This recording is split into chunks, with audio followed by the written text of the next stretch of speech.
Bom, então, boa tarde. Hoje estamos com o professor Javier Maldonado, do Equador.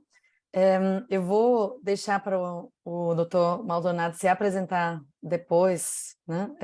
Mas só para falar que ele é uma grande referência no país e é coordenador da ALAMES Equador, então da Associação Latino-Americana de Medicina Social Equador, que é uma das associações mais importantes de medicina social e saúde coletiva no mundo, né, diria. Então, muy bienvenido, Javier. Muchas gracias por aceptar nuestra invitación. Es muy grato estar contigo aquí hoy y te paso la palabra para que te presentes un poco más y comiences la presentación. Bueno, muchas gracias, Eli y demás compañeros, compañeras. Y si me permites compartir la pantalla, me voy presentando en el camino. Claro, claro. Sí, está ahí. Sí, ya.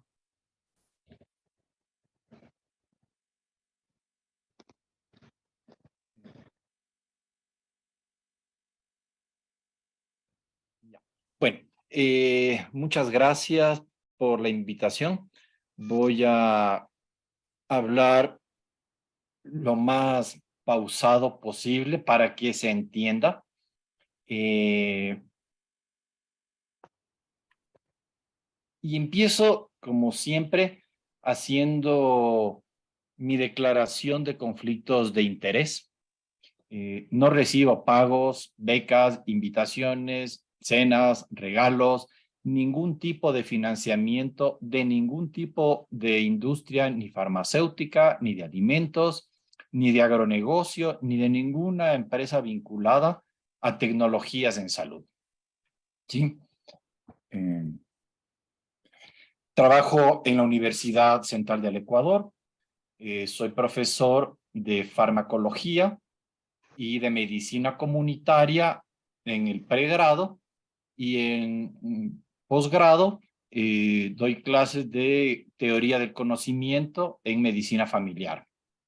Coordino la Asociación Latinoamericana de Medicina Social con su núcleo en Ecuador. Colaboro también de forma voluntaria en varias organizaciones sociales como médico y como capacitador, en organizaciones de mujeres, de migrantes, algunas. Estoy aquí gracias a una invitación personal que me hicieron. Y bueno, un poco a manera de presentación, un perfil mío. Soy ecuatoriano, vivo en Quito, vivo en un barrio periférico que me permite cierta tranquilidad. Puedo vivir con algo de naturaleza, animales, me gusta la jardinería también, entonces siembro y cosechamos cosas para consumo propio. Soy hijo de migrantes internos. Mis padres nacieron en un pueblito muy pequeño de la Sierra Centro de Ecuador. Soy médico familiar. Me gradué hace como unos 25 años en una facultad que iniciaba medicina con un modelo experimental que intentaba romper este modelo médico hegemónico, daba más énfasis a la atención primaria. A pesar de todo, no logró desvincularse por completo de la influencia de la industria farmacológica y actualmente estoy terminando un doctorado en medicina social en la Universidad de Sao Paulo, en la sede Ribeirão Preto. Mi tema de investigación es el complejo médico industrial en Ecuador, por tanto tengo mucho cariño y mucha cercanía con Brasil. Viajo por lo menos unas 2 veces por año allá y si todo va bien, el próximo mes estaré defendiendo mi tesis. Y bueno, ¿de dónde partimos para entender el sistema de salud ecuatoriano? Bien, Ecuador es un país muy pequeñito, ustedes ven, puede ser el tamaño de un estado de Brasil, y junto con Chile somos los dos únicos países que no tienen frontera con Brasil. ¿Sí? Es un Estado constitucional de derechos, democrático, intercultural, lo que es importantísimo, plurinacional y laico. ¿Sí? La capital es Quito, el idioma oficial es el castellano, pero hay varias lenguas indígenas que son reconocidas y que se utilizan en las zonas donde más se habla. La superficie es pequeña, 280,000 kilómetros cuadrados y una población de 18 millones de personas. Y está organizado administrativamente en zonas, tiene 9 zonas de administración, pero 24 provincias que cada una tiene cantones y parroquias, que es decir, en el terreno vamos bajando. Exportamos petróleo, banano, flores, camarones, cacao, y el turismo, que era la fuente, una de las fuentes más importantes, pero que en el último año ha bajado muchísimo por los temas de inseguridad. ¿Sí? De eso vamos a hablar un poco también hacia el final. No tenemos moneda propia, estamos dolarizados. ¿Sí? Partimos de un marco normativo para la salud. ¿Sí? Y vamos a hacer 3 análisis pequeños: la Constitución de 2008, las leyes orgánicas y ley orgánica del Sistema Nacional de Salud y otros cuerpos normativos que han definido un poco el accionar de nuestro sistema de salud. La Constitución ecuatoriana es muy interesante, vale la pena analizarla, tiene cosas muy buenas. Es una Constitución, creo yo, demasiado reglamentaria. Es decir, tiene un horizonte filosófico que es el buen vivir, un concepto que se ha mal entendido con el pasar haciendo yoga y abrazando árboles, y es mucho más que eso. El buen vivir es una propuesta política y económica alterna al desarrollismo. ¿Sí? Entonces, es una propuesta muy fuerte que ha sido poco entendida. La salud se entiende como un derecho que garantiza el Estado, pero también en la Constitución se define el sistema de salud y el modelo de atención, que debe ser familiar, comunitario y basado en una estrategia de atención primaria. Todo esto está en la Constitución. ¿Sí? La autoridad sanitaria, que es el Ministerio de Salud, va a tener una función de rectoría, regulación y control de todas las actividades en relación con la salud, y además, a diferencia de la Constitución anterior, define la gratuidad y la universalidad de los servicios públicos. El punto anterior, en el del ejercicio de la rectoría, regulación y control, hay un vacío que afecta al sistema de salud y que podría debatirse luego y que lo vamos a revisar más tarde. ¿Cuáles son los elementos del derecho a la salud que se definen? Y bueno, primero, ¿quiénes son los titulares del derecho? Que no son solo las personas, sino también las comunidades, los pueblos, nacionalidades y colectivos. Es decir, se tiene una lectura mucho más amplia de quién es el titular del derecho a la salud. ¿Sí? Es decir, cuando yo afecto al medio ambiente, estoy afectando mi derecho a la salud y el derecho a la salud de la comunidad. ¿Sí? Y esto se detalla en varios artículos cuando se habla de agua y alimentación, de un ambiente sano, de la comunicación y la información, cultura, educación, hábitat, salud. Es decir, desde el marco normativo se entiende muy amplio el concepto de salud. ¿Sí? Bueno, esto es un poco lo que ya se había visto. Y es importante analizar un poco cómo estamos. ¿Sí? Este es un dato importante, son datos oficiales del Instituto de Estadísticas y Censos, el más actual que tenemos. La pobreza en Ecuador llegó al 25%, es decir, 1 de cada 4 ecuatorianos vive en pobreza, y la pobreza extrema al 8.2%.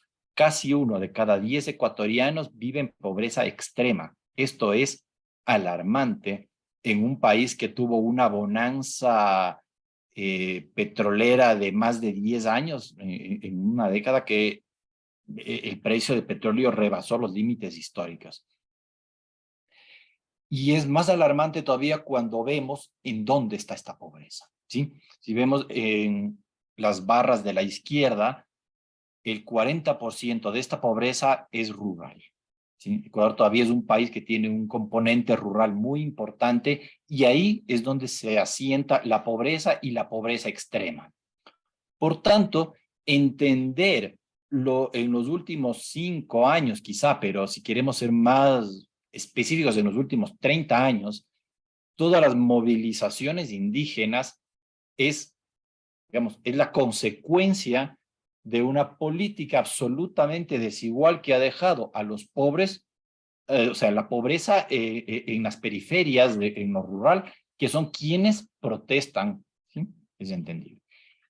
Otro dato que es importante es la tasa de empleo adecuado, que a pesar de que se intenta maquillar de todas las formas para esconder el desempleo o el subempleo, todavía es importantísimo.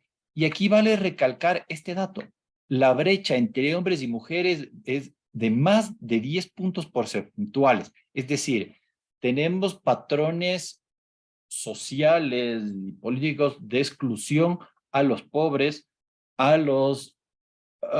todo el componente rural, pero también tenemos una exclusión y una discriminación de género marcada desde el trabajo y en todas las otras facetas, ¿no? Demográficamente hay un par de datos interesantes. La población ecuatoriana tiene una tendencia importante a crecer, ¿sí? Por un lado. Por otro lado, la tasa de fecundidad ha mostrado una tendencia muy marcada hacia la baja, ¿sí? Y la esperanza de vida, tanto en hombres como en mujeres, está aumentando. Estos elementos nos llevan a hacer varias proyecciones, básicamente dos. Primero, que hay una transición demográfica importante, ¿sí? Con una modificación de las pirámides poblacionales, las pirámides demográficas, en la que cada vez la punta se va ensanchando con poblaciones de más edad y tenemos una base que cada vez se va acortando. Esto nos lleva a la siguiente conclusión, que es que Ecuador tiene un bono demográfico muy importante de adolescentes, ¿sí? Y es de adolescentes y jóvenes, ¿no? Y esto probablemente nos va a llevar 10 o 15 años más. Es decir, tenemos 10 o 15 años más para aprovechar y tener un crecimiento importante del país, ¿sí? Lastimosamente, no hay ninguna política que nos permita percibir que va a haber un crecimiento, ¿sí? Algunos países han tenido en su historia estos bonos demográficos y han sabido aprovechar y han logrado dar un salto. Las políticas que se plantean en Ecuador creo que no hacen este tipo de análisis. ¿Cómo está la salud en el país? Y aquí, perdón, porque voy a utilizar algunas de las imágenes de mi tesis. El periodo de estudio de mi tesis es de 2006 a 2016 y vemos qué ha pasado. En 10 años aumentó el número de nacidos vivos de bajo peso, ¿sí? De forma global. Aumentó el número de cesáreas, el número de partos normales va cada vez bajando más, ¿sí? La mortalidad hospitalaria tras 48 horas de internación aumentó, es decir, no es por causas externas, sino por problemas técnicos de los hospitales. Y obviamente un modelo de atención centrado en la enfermedad, ¿sí? Las consultas que más se hacen son de morbilidad y las consultas preventivas siempre son más bajas y con una brecha que sigue ampliándose, ¿sí? Este dato es muy interesante la razón de mortalidad materna, que es un indicador súper importante. Vemos que hay una tendencia, digamos, marcada desde los años 90 hacia abajo, ha ido bajando. Como decía, voy a analizar la última parte, que es mi estudio, los 10 años, y que se ve obviamente que hay una tendencia a la baja. Lo que, si vemos en números redondos, estaríamos contentos. En 2011 hay una tendencia a subir, pero fue un cambio en el que se mejoró el registro. Y luego la tendencia a la baja es marcada. Pero en un país de profundas inequidades como el nuestro, lo que hice fue separar la mortalidad materna por nivel de instrucción, entendiendo como un proxy de condición socioeconómica, ¿sí? Y aquí vemos que las mujeres que no estudiaron o que tuvieron un nivel primario de estudios, su razón de mortalidad aumentó de 70 a 80. Y las mujeres que habían estudiado hasta el nivel superior, en ellas sí disminuyó del 29 al 24, ¿sí? Es decir, la muerte materna aumentó. Tenemos un sistema de salud que aumenta esta brecha, ¿sí? Y aquí viene como la parte más compleja, digamos, cómo funciona nuestro sistema de salud. Hasta, digamos, antes de 2008, 2010, digamos, el Ministerio de Salud era de los departamentos de Estado más pequeños. Un presupuesto asignado muy pequeñito, un concurso privado muy grande, comunitario muy grande.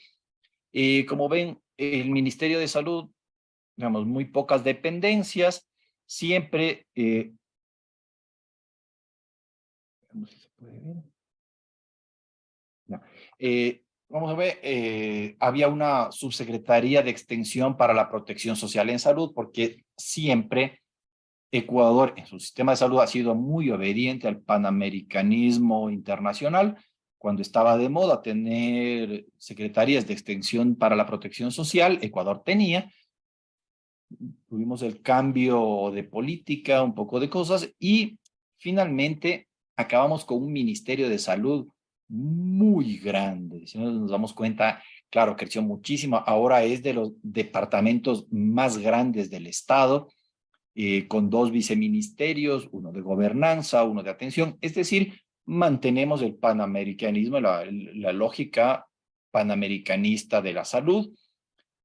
En los últimos 15 años quizá hemos tenido ministros, viceministros, subsecretarios y asesores, todos funcionarios de OPS, sentados en el ministerio hasta ahora, pero bueno, y claro, lo que se ha hecho es esto, un ministerio muy grande.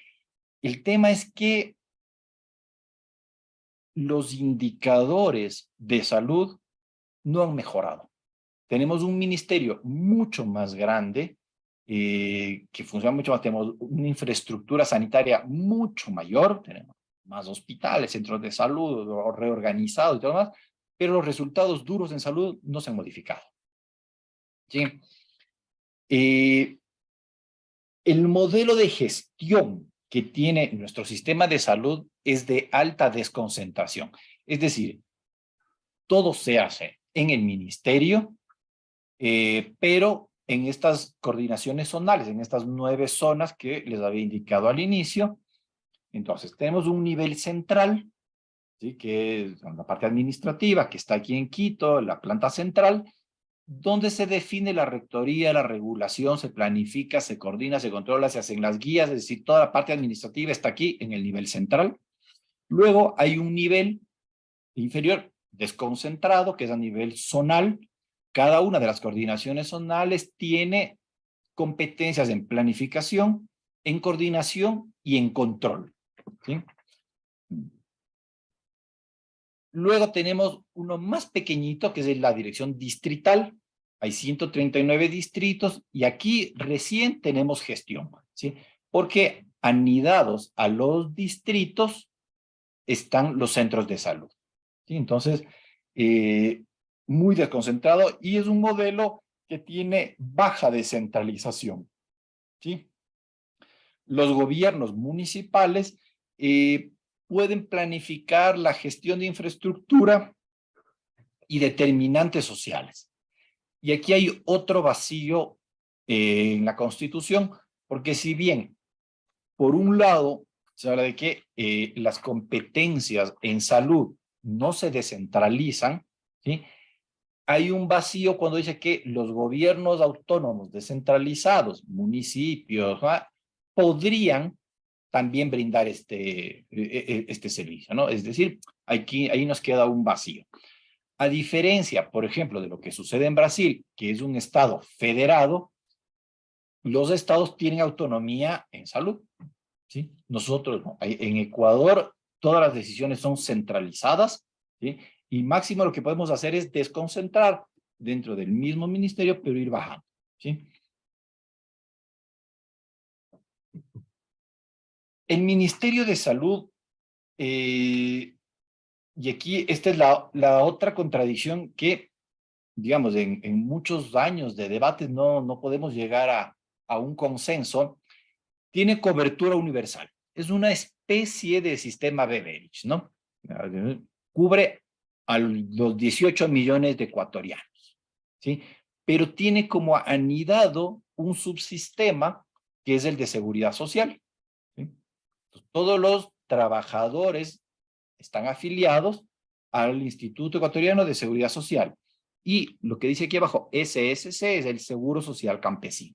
El Seguro Social Campesino se crea igual hace como un poco más de 70 años, más o menos, y tiene una lógica distinta al IES. El IES es el Seguro General, un afiliado. El Seguro Campesino se entiende en la ruralidad, cuando hay una comunidad organizada, digamos, de algún modo se anclan a este sistema de seguridad social y tienen aportes familiares y compromisos comunitarios, ¿sí?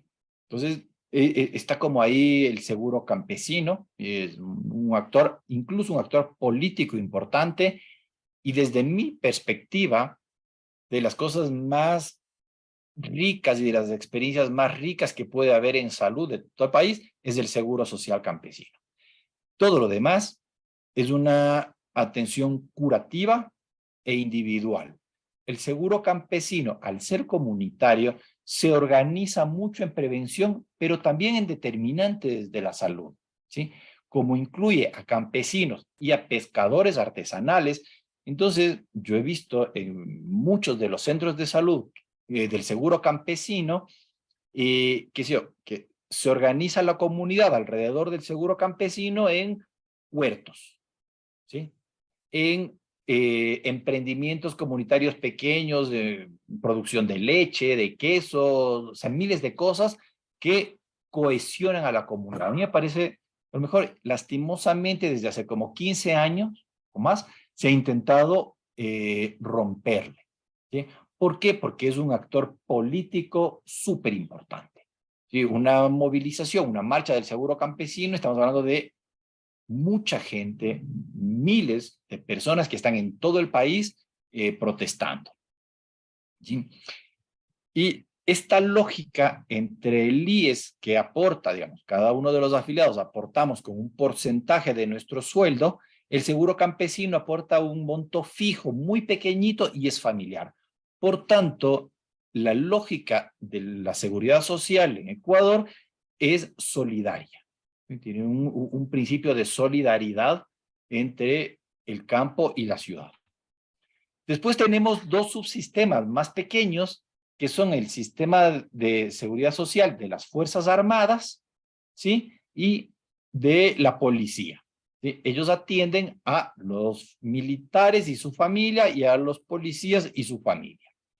Luego tenemos los gobiernos autónomos descentralizados, municipios, juntas parroquiales, consejos provinciales, que a pesar de que explícitamente no pueden hacerlo, gracias a este vacío de la Constitución, sí pueden brindar también servicios curativos entonces tenemos poco, pero municipios muy grandes como el de Guayaquil, por ejemplo, que es de la ciudad más grande, digamos, tiene servicios de salud, o el Consejo Provincial de toda la provincia de Pichincha también tiene, ¿sí? Es decir, estamos ahí.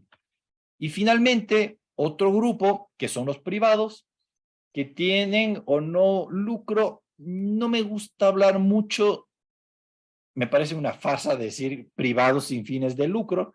Digamos, yo preferiría decir que son privados sin afán de pérdida, porque las dos instituciones privadas sin fines de lucro más grandes de Ecuador, que son Solca, la Sociedad de Lucha contra el Cáncer, y la Junta de Beneficencia en Guayaquil,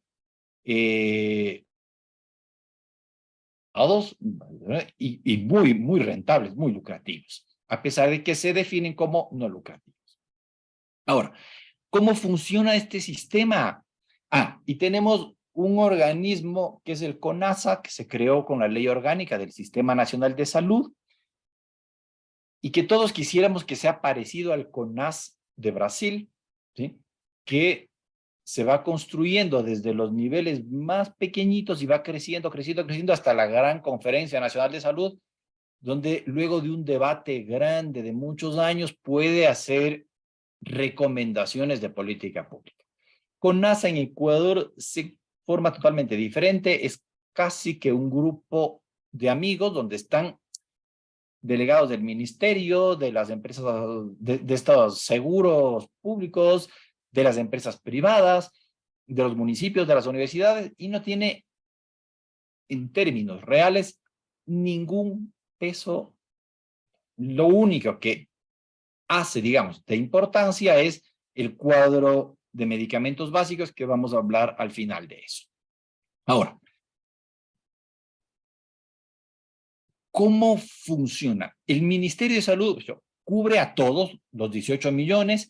Esto es en el lenguaje que a mí no me gusta mucho, pero para entender los términos universales de OPS, OMS, es un sistema segmentado, ¿sí? Segmentado en función del ingreso. Porque claro, la gente del IES tiene un ingreso, ¿sí? Y por tanto tiene derecho a una salud de mejor calidad, y es ISFA, ISPOL, digamos, policías militares también. Entonces, y tenemos una población que accede a un servicio de salud en función de sus ingresos, ¿sí? Un sistema absolutamente inequitativo, ¿sí? Que se ha organizado en una red, ¿sí? Que es la Red Pública Integral de Salud, que lo que hace es, a través de compra de servicio o de cruce de cuentas, pacientes del ministerio pueden ser atendidos en el IES y viceversa. Del IES pueden ser atendidos en el ministerio, por lo menos en papeles está eso, y luego haciendo un cruce de cuentas, ¿sí? Un poco como les explicaba, es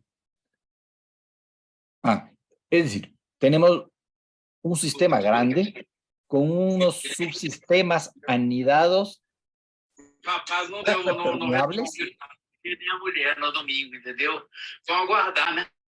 Creo que tengo a alguien, No, micrófono. ya cerré el micrófono de la Gracias. persona. Ahora, en este sistema, el Ministerio de Salud recibe fondos del presupuesto general del Estado, que viene de impuestos, de exportaciones, digamos, en términos grandes, sin llegar a mucho detalle, ¿sí? Viene directamente del presupuesto general del Estado, presupuesto muy grande, es, creo yo, entre educación y salud son los presupuestos muy, muy grandes por la cantidad de gente que está ahí. Tenemos una seguridad social, el IES, tripartito. Este es una especie de sistema Bismarck, ¿sí? Donde tienes aporte de los afiliados, un porcentaje, creo que es un 12%, algún tema así, del sueldo, un aporte del empleador y un aporte del Estado. O sea, hay 3 fondos que entran al IES, el ISFA y el ISPOL, que son Fuerzas Armadas y Policía, también tienen esta misma lógica, pero con un aporte del Estado muchísimo más bajo, digamos, ¿no? Es decir, no podemos, yo he revisado varias publicaciones del sistema de salud ecuatoriano y claro, hay algunos que dicen, tenemos un sistema tripartito. No, el sistema tripartito está en el IES, en esta aseguradora, pero también tenemos, y es todos amparados en el mismo, en un sistema grande de cobertura universal del ministerio que tiene un doble rol. Y ahí es otra de las contradicciones que son conflictivas. Porque, por un lado, regula, controla, dispone, planifica. Es decir, es un Estado, un ministerio grande, regulador, controlador, pero también es un Estado prestador de servicios. Porque la más grande red de hospitales y centros de salud son del Ministerio de Salud, ¿sí?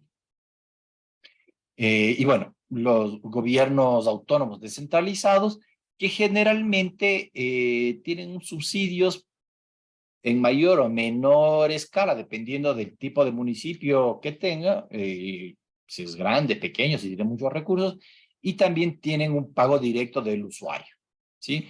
Generalmente precios cómodos, económicos, bajos, pero que están ahí, ¿no? Entonces, este es un poco una radiografía de cómo funciona el sistema de salud, ¿no? Como les decía, está organizado en una red, la Red Pública Integral de Salud, donde están el Ministerio, el IES, ISFA, ISPOL, ¿sí? Que hay este intercambio de pacientes que por lo menos en nombre funciona, digamos que sí funciona un poco, no mucho, y hay una red complementaria que es toda la red privada, ¿sí? Que es de donde el Estado compra los servicios que no puede proveer, ¿sí? Y esta red complementaria, este mecanismo de compra de servicios es incluso internacional, ¿sí? ¿Por qué? Porque hay ciertos temas que aquí en Ecuador no se pueden hacer porque no tenemos la infraestructura, porque no tenemos el equipamiento ni las capacidades técnicas para hacerlo, ¿sí? Hay algunas investigaciones importantes, hay una de Pablo Iturralde de hace varios años ya, que demuestra cómo se puede hablar de una especie de privatización de la salud, porque gran parte de los recursos que iban al Ministerio de Salud terminan en manos privadas, en hospitales privados, con este mecanismo de compra de servicios, ¿sí?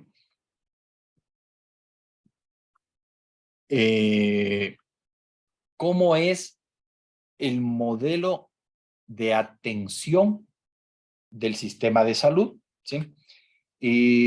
Se piensa un primer nivel muy fuerte, ¿sí? Muy fuerte, grande, que tiene competencias de prevención, de promoción, de curación, rehabilitación en un centro de salud y que cubre el 80% de la patología.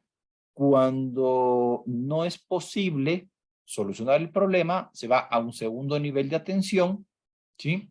Y de ahí nuevamente hacia el tercer nivel de atención, ¿sí? Y todo esto con un sistema de contrarreferencia, ¿sí? Esto, digamos, está en papeles, funciona, no como quisiéramos, pero está ahí. Estos son los centros de salud por niveles. En el primer nivel de atención están centros de salud de tipo A, B y C, además de los consultorios y los puestos de salud. Estos centros de salud A, B y C tienen niveles de complejidad distintos, ¿sí? El centro de salud C es 24 horas, no tiene hospitalización, atiende partos, atiende emergencias 24 horas, es un poco más grande, centro de salud tipo B, 12 horas, no atiende partos, de emergencias sí, y el centro de salud más pequeño, el tipo A, 8 horas, está atendiendo, no atiende partos, no tiene emergencias graves, y existe este sistema de referencias, ¿no? Un segundo nivel que tiene igual un espacio ambulatorio y un hospitalario. El hospitalario, que son hospitales pequeños, hospitales básicos, hospitales generales, que tienen solamente las 4 o 5 especialidades básicas. Y tenemos también otros ambulatorios como hospitales del día o procedimientos que requieren varias horas y cierta especialidad como servicios de endoscopia o cosas así, ¿sí? Luego, un tercer nivel, digamos, de mayor complejidad tecnológica, donde están los hospitales de especialidades, los hospitales grandes que tienen todas las especialidades, o los hospitales especializados, es decir, un hospital dermatológico, un hospital materno-infantil, estos son especializados, y ambulatorios de mucha complejidad, como centros específicos de investigación en genética, por ejemplo, ¿sí? Ambulatorios. Finalmente, centros de complejidad en cuarto nivel, digamos, de experimentación clínica. Perdón, creo que me faltó una... Sí, está. ¿Cómo funciona y cómo está pensada esta coordinación? Tenemos un centro de salud del primer nivel, con un equipo de atención que se conforma por un médico, un odontólogo, TAPS, que son tecnólogos en atención primaria en salud, ¿sí? Servicio de enfermería, salud mental, nutrición. Ellos coordinan con este distrito, que era el nivel desconcentrado más bajo, ¿sí? A lo que sería una mesa intersectorial donde están el Ministerio de Educación, de Inclusión Económica, Desarrollo Urbano y Vivienda, Discapacidades, Salud, Justicia, digamos. Y todos ellos se planifican actividades de promoción, prevención, atención itinerante. Estos técnicos en atención primaria, aquí hay un debate que también quiero traerlo ahora, son bachilleres, es decir, gente que acabó la educación secundaria, hizo una formación a nivel de instituto como un tecnólogo en atención primaria. Es decir, ellos están en la capacidad de apoyar en ciertas actividades del centro de salud y de ahí dirigirse hacia la comunidad. Esto era una idea interesante, pero que no entendió la lógica de los promotores locales de salud, cosa que en Ecuador eran muy fuertes. Yo trabajé hace muchísimos años en el norte de Esmeraldas, una región muy pobre, fronteriza ya con Colombia, y teníamos malaria, dengue, oncocercosis, y cuando yo trabajé ahí teníamos promotores de salud que no habían terminado la primaria. Y con todo el de equipo, trabajo comunitario de ellos, se logró erradicar la oncocercosis, ya no hay, hemos pre-erradicado el paludismo, es decir, fue una cosa fabulosa de trabajo lindísimo ahí, pero cuando llegaron los TAPS, como son bachilleres, como tienen otra formación, generalmente no son de las comunidades. Ellos están en la ciudad grande y de ahí tenían que desplazarse. Ahora les digo, donde yo trabajé eran 2 horas en carro y 8 horas en lancha, río arriba, 8, 10 horas en lancha, en comunidades donde hay. Entonces, es muy difícil que un TAPS vaya desde la ciudad hacia allá. Es decir, hubo comunidades que se quedaron desprotegidas porque el ministerio acabó el programa de promotores de salud. ¿Sí? Esto es un golpe durísimo a la interculturalidad. Lo mismo pasó en las comunidades de la Amazonía con promotores guaraníes. Eso. Y el otro golpe brutal que recibió la salud intercultural en Ecuador fue con las parteras, ¿sí? Y si bien las parteras y los agentes locales de salud en relación a la salud materna infantil estaban ahí, siempre han estado ahí, en algún momento se criminalizó, luego se descuidó y luego aparentemente se quiso dar una mano, digamos, un empujón a la salud intercultural, y algo que sí hay que decirlo con mucha tristeza, es que Ecuador en los últimos 15 años, probablemente, quizá en los últimos 2 o 3 años, por deficiencia de los sistemas de comunicación, pero en los últimos 15 años hemos sido un estado de propaganda muy clara, ¿sí? Donde hemos mostrado cosas lindas al mundo cuando en verdad es todo lo contrario. ¿Sí? Ganamos incluso un premio de OPS por el tema de parteras, con una norma en la que dice que la partera lo único que puede hacer es llevar a una mujer embarazada de la comunidad al hospital y después retirarse. ¿Sí? No vamos a entrar a debates de no decir si tiene o no tiene, pero si es que entendemos el rol verdadero de una partera, no es solamente atender un parto, ¿sí? O sea, es mucho más amplio, es un rol gigante y lindísimo que se está perdiendo, ¿sí? Entonces, digamos, esto es una pata de la que cojeamos de una pata débil en nuestro sistema de salud, la interculturalidad.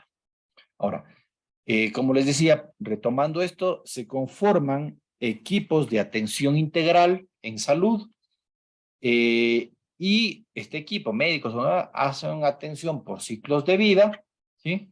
Con prestaciones intra y extramurales, es decir, en el consultorio y con visitas domiciliarias, ¿sí? Centrando la atención en la familia y en la comunidad. Aquí un poco el detalle de cuáles son las prestaciones, adolescentes, control de niños sanos, embarazo, violencia, morbilidad, un poco digamos, de competencias, y con un énfasis importante en discapacidad y en adultos mayores. Finalmente, para ir cerrando ya, el tema que, digamos, aquí es un tema que me gusta mucho hablar, que es el tema de medicamentos y el acceso a medicamentos. Creo que es un logro que se ha mantenido por 30 años en Ecuador, el Cuadro Nacional de Medicamentos Básicos, un cuadro que desde el sector, digamos, de la mayoría de profesionales médicos están en contra porque se sienten limitados, pero se elabora en base a criterios muy rígidos, muy buenos. Yo creo que es de las mejores cosas que tenemos en política pública, es la creación del cuadro de medicamentos básicos. Ojalá se pueda mantener. Creo que los vientos que se respiran ahora en el Ecuador nos hacen pensar que va a desaparecer esto y que se va a liberalizar por completo, con lo que sería un golpe muy bajo al acceso y a un uso racional de medicamentos. Eso es lo único. Bueno, digamos, tenemos una Secretaría Técnica de Fijación de Precios en la que tiene mucho más peso el Ministerio de Industrias y Producción que el Ministerio de Salud. Las compras se hacen por una subasta inversa que no está muy bien, o sea, tiene algunas endijas que permiten que haya una colusión de las empresas y se favorecen grandes empresas, ¿no? Con precios mucho más altos que en el mercado. Curiosamente, hubo una idea hace como 10 años de tener una empresa que pueda hacer una producción pública de medicamentos, que era Infarma, pero a nuestro entender, por una presión de la firma del acuerdo de libre comercio que se firmó con la Unión Europea, se cerró la empresa pública, ¿sí? Entonces esto fue en el 2017, me parece, y un poco antes se eliminó cualquier intento de tener una empresa pública de producción de fármacos.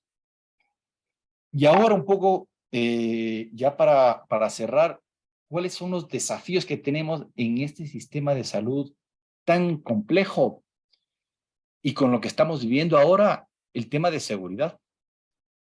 Digamos, el Estado ecuatoriano ha sido tomado, digamos, en los últimos años, pero en estos últimos 4 o 5 años quizá con mucha más fuerza por mafias locales e internacionales, llegando a ver espectáculos que no se habían visto antes, ¿no? El líder de una de estas agrupaciones entró a un hospital y entraban de la otra banda y mataban a todos, o sea, al líder de una mafia y a todos los médicos, enfermeras, y llegamos a activar un código plata.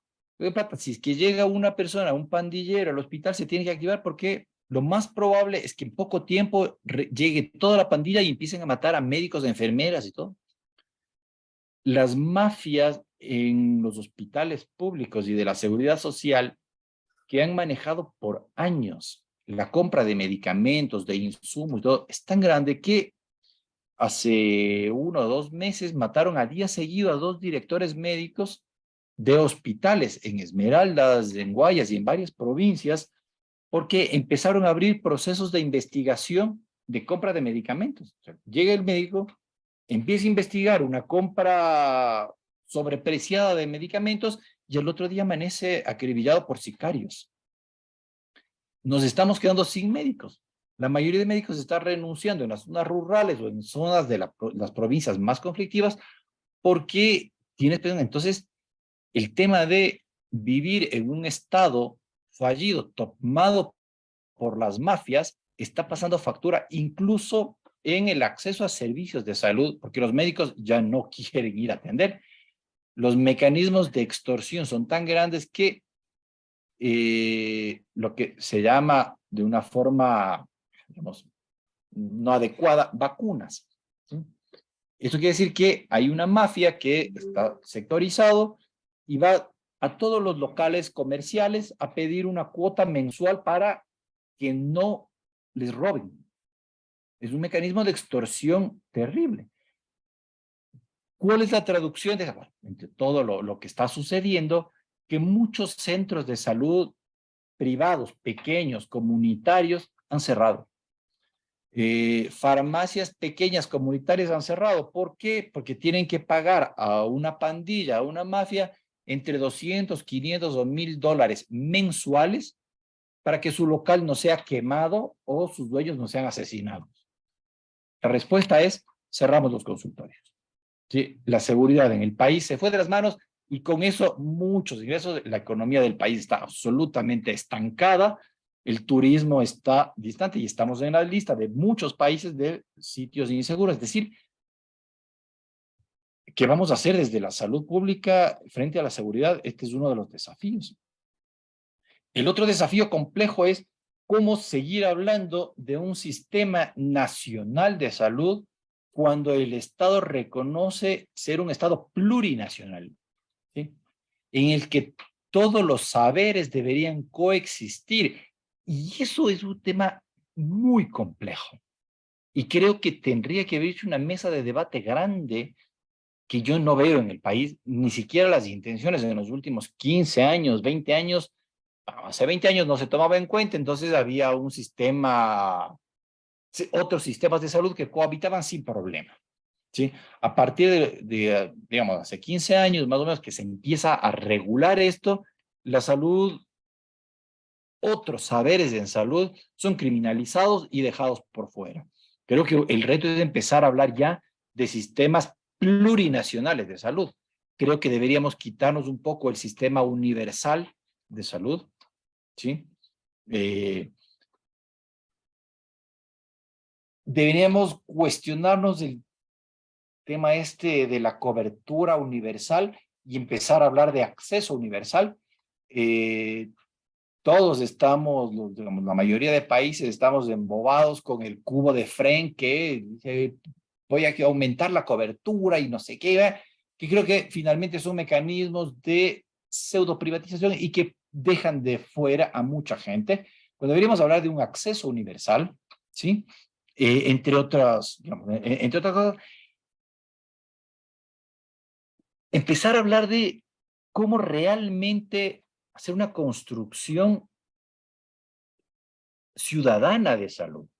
Digamos, Cuba me parece un ejemplo interesante de acceso universal, pero que yo cuando estuve ahí me gustó muchísimo, pero la ciudadanía está totalmente por fuera. Yo, de lo poco que conozco de Brasil, me parece muy interesante que haya un acceso universal con todos los bemoles que pueda tener, pero que tiene una construcción ciudadana desde el CONAS y todas las conferencias nacionales de salud. Retomo la conferencia, creo que es la 8ª con Sergio Aroca, que me parece fabulosa. De hecho, la cito en mi tesis varias veces porque es fascinante. ¿Cómo hablar? O sea, el Estado tiene que seguir siendo proveedor o ser regulador. Digamos, Costa Rica tiene una experiencia interesante que habría que verla más a fondo, con un Estado regulador y con efectores o con prestadores de salud desde la caja costarricense, es decir, la Seguridad Social presta, o como en Brasil en parte, que hay muchos prestadores privados que están dentro del SUS, algo parecido a lo que pasa con decir, creo que no hay modelos universales, creo que cada país tiene que adaptar, pero hay experiencias que me parecen interesantes y hay retos que debemos seguir. O sea, esta construcción desde la ciudadanía creo que es válida. Es hora de, y aquí va para ir cerrando ya una cuña comercial de mi tesis, desmercantilizar la salud, más allá de cualquier sistema. Hay muy por encima de todo esto como un gran cerebro privado vinculado a la industria farmacéutica y tecnologías que lo que hace es mercantilizar la salud. Hay una tesis de una compañera que es sobre acceso judicial, judicialización de la salud, que es muy, muy interesante, haciendo algunos, cómo se malinterpreta incluso el derecho a la salud para favorecer a la industria, ¿sí? Hay una sentencia que ojalá se mantenga, y les puedo compartir una sentencia de la Corte Constitucional de acceso a medicamentos, que creo que es una pieza que todos deberíamos leer. ¿Sí? Es una sentencia muy bien elaborada, redactada, que nos abre muchísimo los ojos a una salud digna y no mercantilizada. ¿Sí? La conclusión final de mi tesis es: tenemos que empezar a hablar de un decrecimiento en salud. Y esto quiere decir que empecemos a entender a la salud en su magnitud real, en lo que es, ¿sí? Y dejar un poco de depender de la tecnología. Esto es un debate larguísimo y que lo podemos dar y que me parece fascinante. Y bueno, eso es lo que quería presentarles.